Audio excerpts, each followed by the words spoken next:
नमस्कार, मैं संकेत आउटे। एक्चुअली मार्केट में चल क्या रहा है, बहुत सारे कमेंट्स आ रहे हैं। एक्चुअली उसी के ऊपर हम डिस्कस करेंगे। अभी मार्केट कहाँ पे है, क्या हो सकता है, किस बारे में हमने बातें करी थी, ग्लोबली क्या चल रहा है, उसका इंपैक्ट इंडियन मार्केट पे किस तरीके से होने वाला है। जनरली मार्केट का ट्रेंड जो है अभी रन कौन कर रहा है, जियोपॉलिटिकल टेंशंस की वजह से क्रूड में क्या हो रहा है, ये सारी बातें हम डिस्कस करेंगे इस एक वीडियो के अंदर। इतनी ज्यादा आपको वैल्यू मिलने वाली है ना, मजा आ जाएगा। वीडियो को आप हक से लाइक और शेयर भी करोगे, मैं गारंटी के दावे के साथ कहता हूं। अभी फिलहाल हम बात करते हैं कि अमेरिका में एक बहुत बड़ी न्यूज आ रही है। ऑलमोस्ट $300 बिलियन से भी ज्यादा पोजीशंस बने हैं जो कि अपसाइड के पोजीशन है या बुलिश पोजीशंस है। वहां पे लग रहा है कि सुपर मार्केट ऊपर जा सकता है। मार्केट ओवरऑल बहुत ज्यादा बुलिश है और ये ट्रेंड कंटिन्यू कर सकता है। दैट्स वाई यहां पे बुलिश पोजीशंस बन चुके हैं। इतने ज्यादा बुलिश पोजीशंस अमेरिकन मार्केट में क्यों बन रहे हैं, इसके बारे में भी चर्चा होनी चाहिए। अब ये जो पोजीशंस है इसके बारे में मैं बहुत ज्यादा बोलना नहीं चाहता, क्योंकि एक चीज याद रखना, यहाँ पे जो पोजीशंस बन रहे हैं ना, वो सीधा अपसाइड वाले पोजीशंस है। ये ट्रेडिंग वाले पोजीशंस है। ट्रेडिंग वाले पोजीशंस बहुत ज्यादा मार्केट को अप ट्रेंड में नहीं रख सकते, जो कि हमने इंडियन मार्केट में भी डिस्कस किया था कि एफआईएस के हेवी इन्वेस्टमेंट्स आ रही है, वहां पे हेवी सेलिंग भी आया। 30,000 करोड़ का सीधा सेल ऑफ आया कैश में। मुझे लगता है ऑप्शंस में 1 लाख करोड़ से भी बड़ा सेल ऑफ आया था। दैट्स वाई मार्केट सीधा नीचे आ गया था। उसके बारे में भी हमने बहुत सारी चर्चाएं करी थी। सेम अब यूएस मार्केट में भी हो सकता है, यदि मार्केट को फास्ट ऊपर लेके जाया गया और वहां से फिर से गिराया जा सकता है। अगर थोड़ा भी बलून में हवा भरने के बाद पिन लग जाता है, जोर से फट जाता है। लाइक शार्प करेक्शन आ सकता है, जैसे कि एक शार्प मूव अपसाइड में आएगा वैसे ही। बट फिलहाल वहां पे जो पॉलिटिकल टेंशंस की अगर हम बात करेंगे, उसके पहले आप जान लो कि अमेरिकन इलेक्शंस होंगे, वहां पे रिजल्ट भी आएंगे। जैसे कि डोनाल्ड ट्रंप बहुत ज़्यादा एग्रेसिवली बातें कर रहे हैं, उनको टेस्ला वाला बंदा सपोर्ट भी कर रहा है। बट वो कितने देर तक कर पाएगा, मुझे उसके ऊपर डाउट है, क्योंकि वो पलटने के चांसेस भी बहुत ज़्यादा है। उसके पीछे का रीजन मैं बता देता हूं कि अगर आपको बिजनेस करना है और कोई रूलिंग पार्टी के अपोजिशन में काम करने की कोशिश करता है एक बिजनेसमैन, तो उसको बहुत बड़ा झटका लगता है। ये हिस्ट्री कहती है। सो दैट कोई भी बिजनेसमैन ने कोई भी एक पार्टी को सपोर्ट बिल्कुल भी नहीं करना चाहिए। दैट्स वाई जितना ज्यादा पॉलिटिक्स से ओपनली दूर रहोगे उतना बढ़िया है। बेसिकली अगर मैं बात करूँ ना, तो बड़े बड़े बिजनेसमैन हर एक पॉलिटिशियन के साथ अच्छे खासे रिलेशन रख के ही आगे बढ़ते हैं। बट मेजरली अगर ओपनली आप एक को सपोर्ट करोगे और दूसरे को स्ट्रांगली अपोज करोगे, वो बहुत बड़ी बात होती है। नो डाउट दोनों के साथ रिलेशन बना के रखना, दोनों को इलेक्टोरल बॉन्ड में पैसा दे देना, ये बात अलग है। That is called business. आप पक्के बिजनेसमैन हो, बिजनेस बढ़िया रन होता जाएगा। अगर कोई एक पार्टी को फेवर करोगे और वो पार्टी सत्ता से चली जाएगी, वाट लग जाती है। दैट्स वाई यहाँ पे अगर हम बात करते हैं इंडियन स्टॉक्स मार्केट की, तो आपको पता चल जाएगा कि समवेयर अराउंड 24,900 के आसपास अभी फिलहाल मार्केट ट्रेड कर रहा है। मैं वीडियो बना रहा हूँ समवेयर अराउंड 2:30 के आसपास। सो समझ जाना 1 बजे मैं वीडियो बना रहा हूँ। 24,900 को मार्केट ट्रेड कर रहा है, बट इसका लो अगर आप देखो तो 24,800 को इसने टच कर दिया है। सो अगर मार्केट 28,000 को टच कर रहा है, इसका मतलब क्या है, जो हम डिस्कस कर रहे थे 24,800 which is a strong support zone. हाँ, नो डाउट ऐसे नहीं होना चाहिए कि बराबर 800 को टच किया वही सपोर्ट होता है, बिल्कुल नहीं। 750, 780, 820, 830, 850 ये भी हो सकता है। इस रेंज में वो सपोर्ट लेने की कोशिश कर सकता है। यहां पे सपोर्ट लेने के बाद क्या होगा ये देखना बहुत ज्यादा इंपॉर्टेंट है, क्योंकि ये मेन सपोर्ट है। इसको अगर ये तोड़ देता है तो भाई साहब समझ जाना मार्केट में प्रेशर आ सकता है।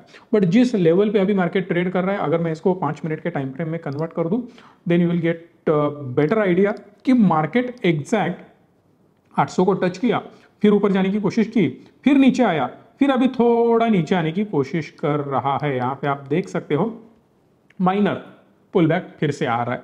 अगर ये स्ट्रांगली तोड़ देता है, फिलहाल इंट्राडे की नजरिए से अगर आप देखो मार्केट को, this is a clearly bearish sign which is strong red candle बनने के बाद सीधा वो नीचे लेके आ सकता है। बट वो आता है नहीं आता है वो देखना बहुत ज्यादा इंपॉर्टेंट है। मेरे हिसाब से एक बार टच करने के लिए मार्केट फिर से वहां पे आ जाएगा, उसको टच करेगा, बट स्ट्रॉन्ग कैंडल्स बनते हैं और उसको तोड़ने की कोशिश करते हैं, तो फिर मार्केट में और ज्यादा फॉल आ सकता है। इसके पीछे बहुत सारे अलग अलग रीजन है। आपके कमेंट भी आए बहुत सारे स्टॉक के रिलेटेड, उसके ऊपर भी मैं आगे बात करूंगा।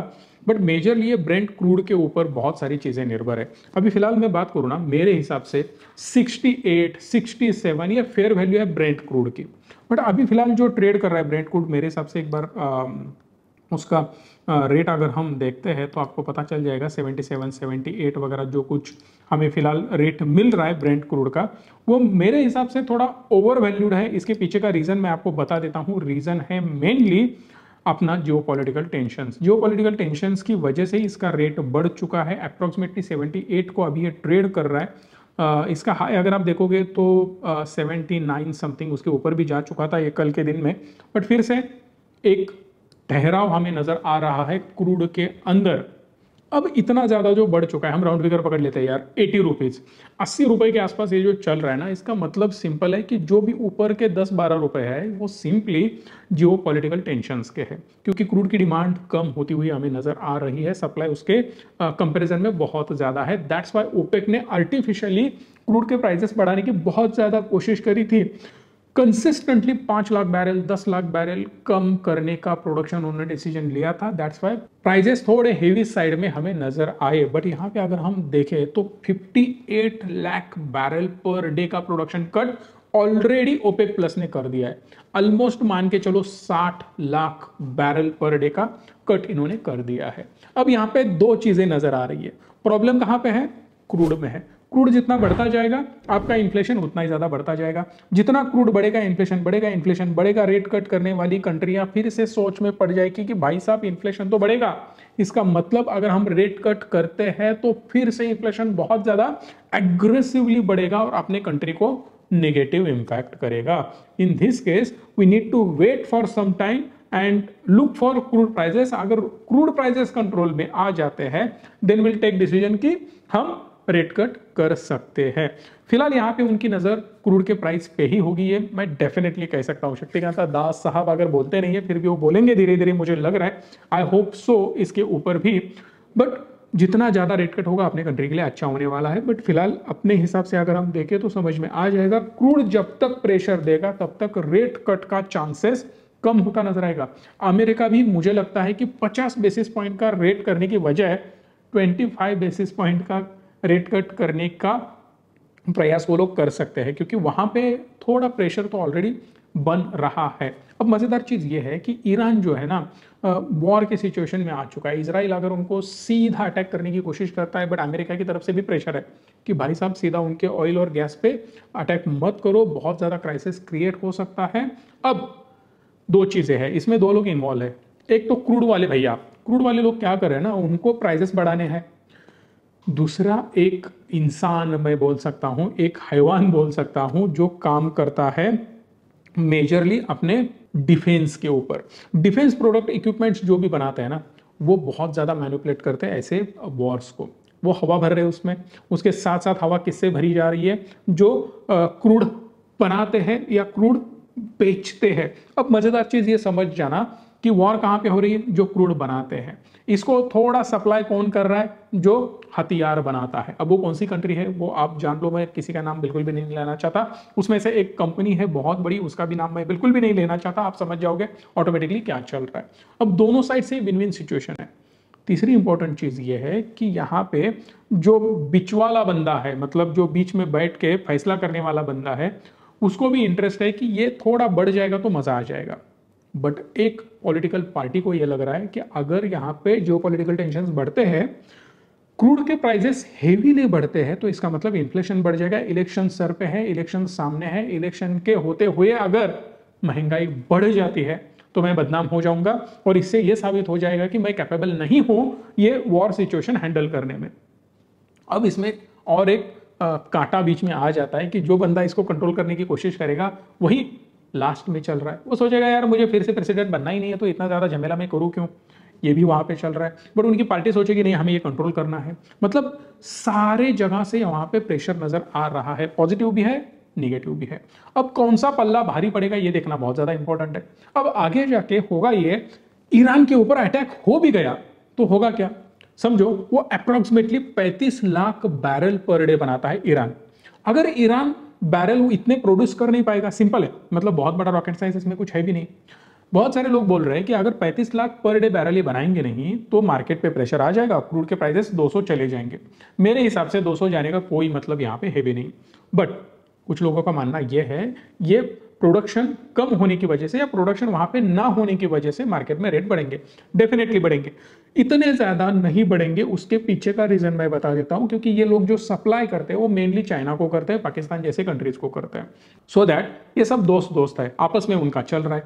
ओपेक जिसने already approximately 60 lakh barrel per day बनाने की कैपेसिटी कम कर दी है, इसका मतलब जो ये लोग प्रोडक्शन बंद कर देंगे approximately 35 lakh barrel per day का, वो इजीली प्रोड्यूस ओपेक प्लस कर सकता है। अब ओपेक प्लस की सऊदी हो या यूएई हो, दोनों मिलकर भी इजीली इतना प्रोडक्शन कर सकते हैं जो अभी फिलहाल उन्होंने कट कर रखा है। जो सप्लाई डिमांड का खेल है वो मैनेज करने का काम ओपेक प्लस इजीली कर सकता है। ये हुई दूसरी बाजू एनालिस्ट लोगों की। अब मेरी मैं साइड बताता हूं इसमें चल क्या रहा है। एक्चुअली अगर ओपेक प्लस सप्लाई भी करने की कोशिश करता है ना, तो मजेदार चीज मैं आपको बताना चाहता हूं कि ईरान से होके इनको सप्लाई करना होता है। अगर ईरान में ही बहुत बड़ा जियोपॉलिटिकल टेंशन है, आपने प्रोड्यूस कर दिया, यूएई में करो, सऊदी में करो, बट सप्लाई कैसे करोगे? सप्लाई चेन डिस्टर्ब हो जाएगी और वहां पे सप्लाई रोका जाएगा, वहां पे अटैक्स होंगे तो सप्लाई रुक जाएगा। दैट्स वाई बहुत सारी कंपनियां ये सोचेगी कि भाई साहब यहाँ पे वॉर चल रही है, यहां से जाना एक अच्छी बात नहीं होगी। बहुत सारी कंपनियां इंश्योरेंस देना बंद कर देगी, बहुत सारी कंपनियां फिर भी घुसने की कोशिश करेगी, वहां पे अटैक्स होंगे, फिर वो लोग वहां पे रुक जाएंगे। ये सबसे इंपॉर्टेंट ड्रॉबैक वहां पे है। दैट्स वाई फिर से प्राइसेस बढ़ने की कोशिश हो सकती है। मेरे हिसाब से प्राइसेस तो बहुत ज़्यादा कंट्रोल में नहीं आएंगे, थोड़े बढ़ने की कोशिश हो सकती है, बट इसको हम लेके जाते हैं चाइना की तरफ।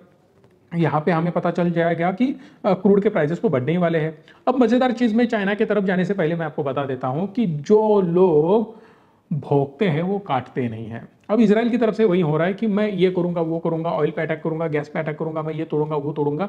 मेरे हिसाब से वो लोग करेंगे अटैक, डेफिनेटली उनको भी रिवेंज लेना ही है, बट मुझे नहीं लगता कि जिस लेवल पे वो लोग बता रहे उतने लेवल पे वो करेंगे।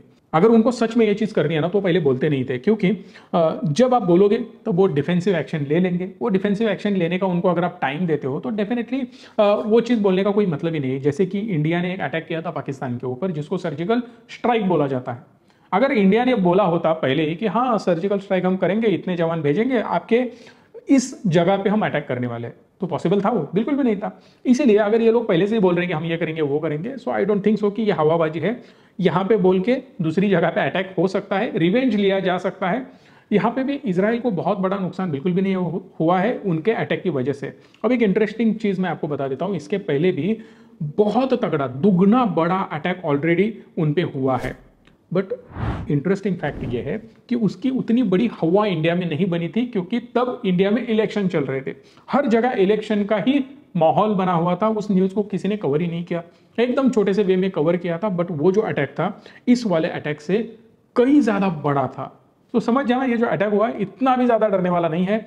टेंशन ही सिर्फ एक है कि अगर ये बढ़ जाता है तो उसका इंपैक्ट हेवी हो सकता है। अदरवाइज ये जो अटैक है इजीली मार्केट एब्जॉर्ब कर लेगा, कोई बड़ी बात नहीं है। ये किससे पता चल रहा है आपको? अगर आप सारे मार्केट्स देखोगे तो आपको पता चल जाएगा कि इंडियन मार्केट क्या बोल रहा है, नीचे है। बट आप कंपेयर करोगे एसपीएक्स से, तो एसपीएक्स ऑलरेडी ब्रेकआउट देके ऊपर जा चुका है। उसके साथ साथ नैस्डैक देखो, वो भी ब्रेकआउट के आसपास है।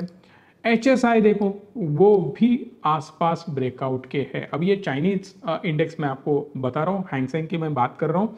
वीकली कैंडल है, दो कैंडल ने जो ग्रोथ दिखाई है वो तगड़ी ग्रोथ ऑलरेडी दिखा रखी है। अब यहाँ पे मैं आपको स्केल से दिखा देता हूँ कितने परसेंट की ग्रोथ हो चुकी है। फिलहाल 3-4 कैंडल ने, मतलब वीकली कैंडल की मैं बात कर रहा हूँ, डे वाइज नहीं, ऑलमोस्ट 35% से भी ज़्यादा ग्रोथ नज़र आ चुकी है। मैं अगर बॉटम से इसे कैलकुलेट करता हूँ तो आपको पता चल जाएगा, मतलब 22 जनवरी 2024 से लेके आज तक 57% के रिटर्न हमें हैंगसेंग में नजर आ रहे हैं, चाइनीज मार्केट में नजर आ रहे हैं। अब एक इंटरेस्टिंग फैक्ट चाइनीज मार्केट के बारे में मैं बताऊंगा, बट उसके पहले आ जाऊंगा फुटसी के ऊपर।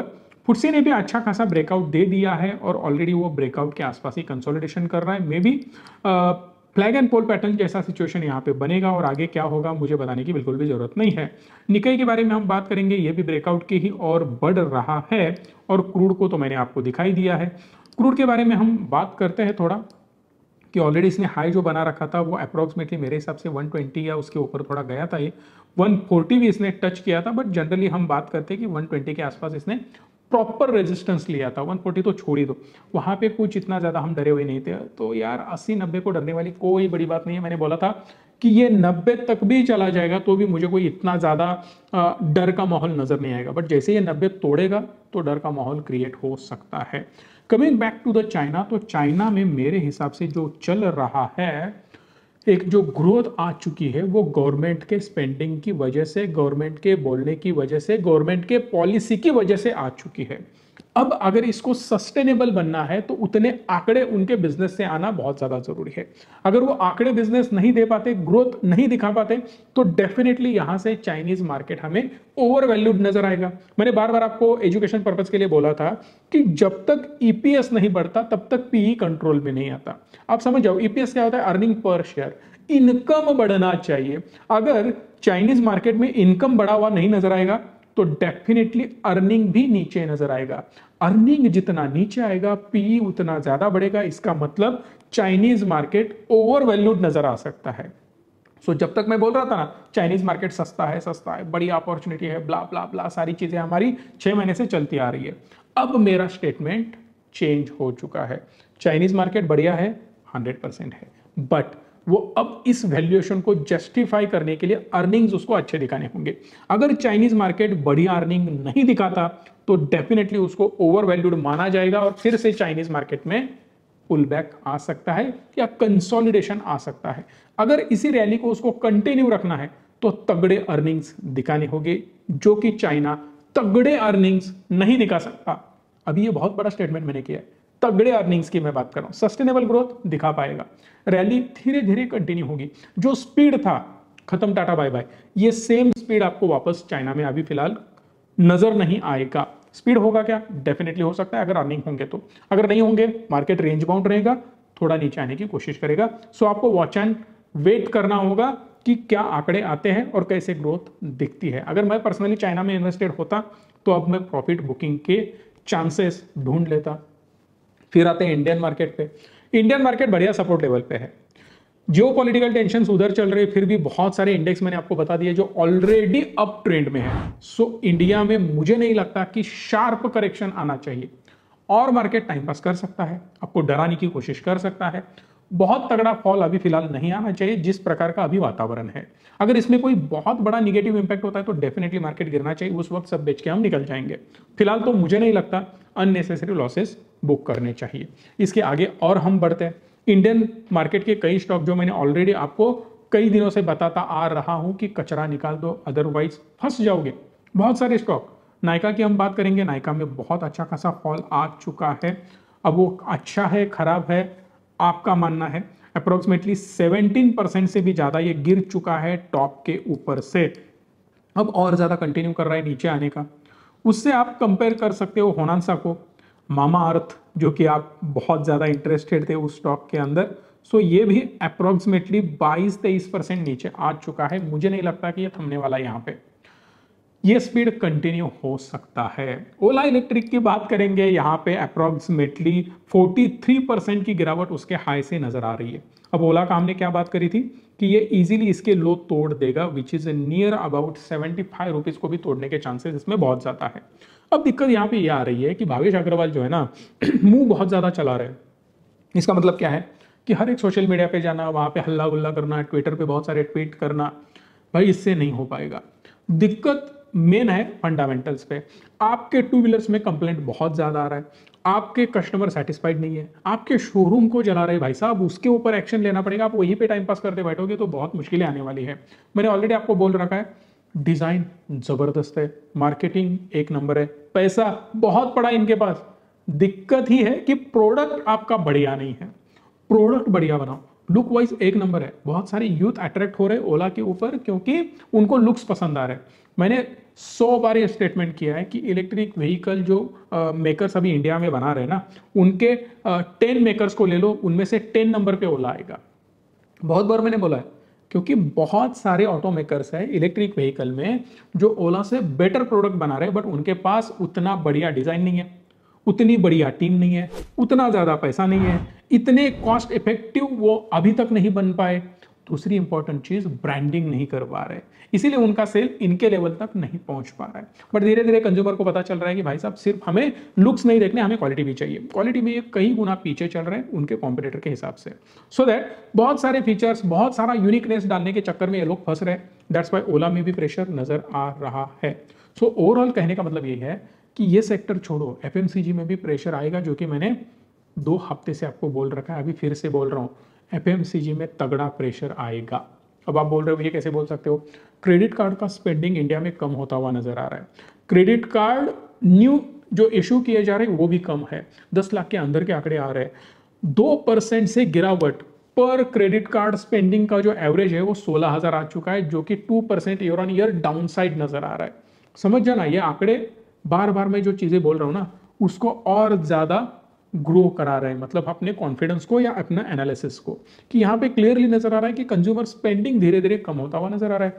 भले भाई साहब अपने पास सामने दिवाली है, फेस्टिव सीजन आ रहे हैं, ऐसे सीजन में भी अगर स्पेंडिंग कम नजर आता है तो इसका मतलब सिंपल है कि यहाँ पे प्रॉब्लम आ सकता है एफएमसीजी सेक्टर में।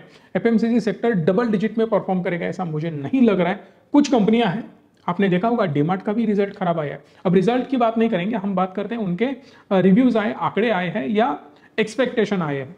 वो आंकड़े अगर आप देखोगे तो आपको क्लियरली पता चल जाएगा कि प्रेशर तो एफएमसीजी पे है।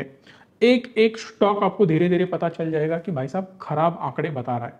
इसका मतलब सिंपल है कि ये प्रेशर बहुत ज्यादा आगे जाके बढ़ जाएगा। नो डाउट कोई स्टॉक्स हो सकते हैं जो अच्छा परफॉर्म करेंगे, but majorly FMCG related stock होंगे वो प्रेशर में नजर आ सकते हैं। सो बी केयरफुल। अगर वो प्रेशर में नहीं होते ना तो अभी टॉप ग्रोइंग सेक्टर्स में पहला नाम होता एफएमसीजी का। बाकी सारी जगहों का पैसा निकल जाता बट एफएमसीजी में ऐड होता हुआ नजर आ जाता। बट फिलहाल आज के दिन भी अगर हम बात करें तो आईटी उतना ज्यादा प्रेशर में नहीं है। आईटी अप्रोक्सीमेटली 0.3% 4% से ऊपर है। इसका मतलब यही है कि आईटी में पैसा आ रहा है बट एफएमसीजी से निकलता हुआ सामने नजर आ रहा है। एनर्जी 2% डाउन है, पीएसई फिर भी आज 3-4% डाउन है, कमोडिटीज डाउन है, बैंक्स डाउन है, मेटल भी आज डाउन नजर आ रहा है। सो दैट बहुत सारे सेक्टर डाउन है। मेजरली हमने बोला था आपको कि फोकस रखना है आईटी के ऊपर, उसके साथ साथ हेल्थ केयर या आप बोल सकते हो मेटल के ऊपर। ये सारे स्टॉक अगर आप नज़र में रखते हो तो बेटर फोलियो अपना सस्टेन होने में मदद हो सकती है। आपके व्यूज़ क्या है मुझे कमेंट बॉक्स में बता सकते हो। हमारी अगर कोई भी हेल्प चाहिए प्लीज़ कॉल कर लेना, मेरी टीम आपको हेल्प कर लेगी। वीडियो को लाइक करके चैनल को सब्सक्राइब भी कर देना। धन्यवाद। Stay tune and stay positive.